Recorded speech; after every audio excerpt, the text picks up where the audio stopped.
The hour is late, and the beginning of sorrows draws nigh.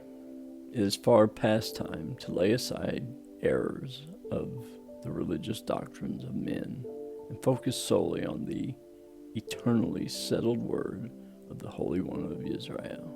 Blessed be his name. No individual has the power to lead another to the truth, for we are the workmen of the vineyard, and casting the word of Yahweh as seed is our task. But it is Yahweh who will nurture and raise that seed to bring forth fruit.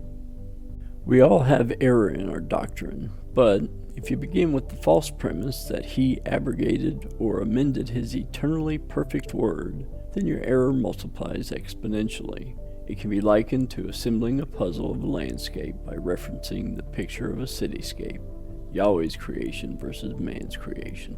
I offer another view of the scriptures, based on my earnest understanding of his word, read without preconceived doctrine. Just the plain reading of his word, which is settled from eternity past to eternity future. The Holy One of Israel, blessed be his holy name, in whom there is no turning of shadows, no variations, and does not change. He is immutable.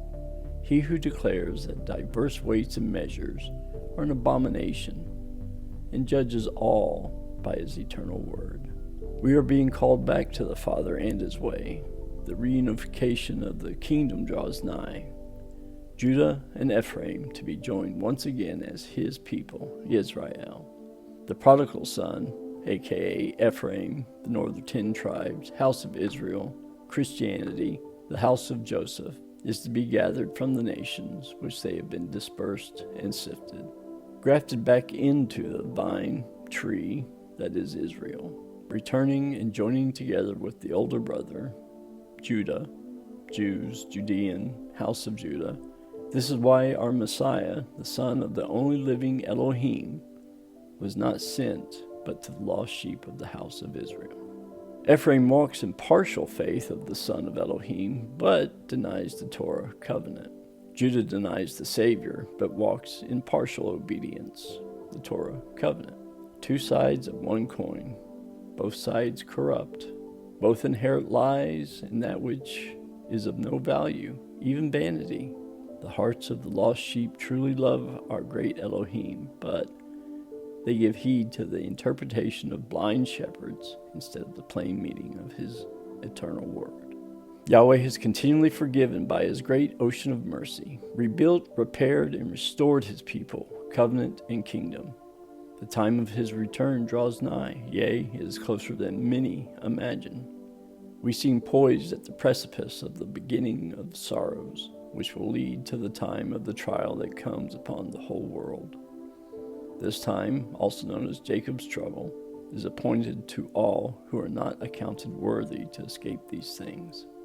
There are many who teach that only their specific sect of religion sits as a queen, and am no widow, and shall see no sorrow. Ephraim places faceted prisms around his word to diffuse, obfuscate, and abrogate truth. Judah builds layers of fences around his word so as to keep everyone at a distance from the truth. Elijah, in spirit or similitude, is to, once again, precede the coming of the Holy One of Israel, turning the hearts of the fathers to the children, and the hearts of the children to the fathers, before the day that shall burn as an oven. The wicked are those who give no heed to the word, the ways, or the people of Yahweh. They will burn as chaff. As Yahweh has told us before, he will begin to revive his people, that they return to his eternal way. And so it is, there is a remnant who seeks his eternal path, his Torah, which he commanded Moses for all Israel, with the statutes and judgments. It cannot be overstated how important it is to realize that the bulk of those who comprise Christianity and others are, in fact, whom Yahweh is referencing when he speaks of Ephraim, house of Israel, northern kingdom, house of Joseph, the fullness of the nations or Gentiles. Hosea is a blistering condemnation of Ephraim and how, even to this day, walk in idolatry, Christ Mass, Easter, Torahlessness, lawlessness. Matthew chapter 5 through 7, especially 7:23, affirms this lawlessness. May Yahweh bless and keep you and yours in all which you put your hand. Shalom Aleichem, peace be unto you.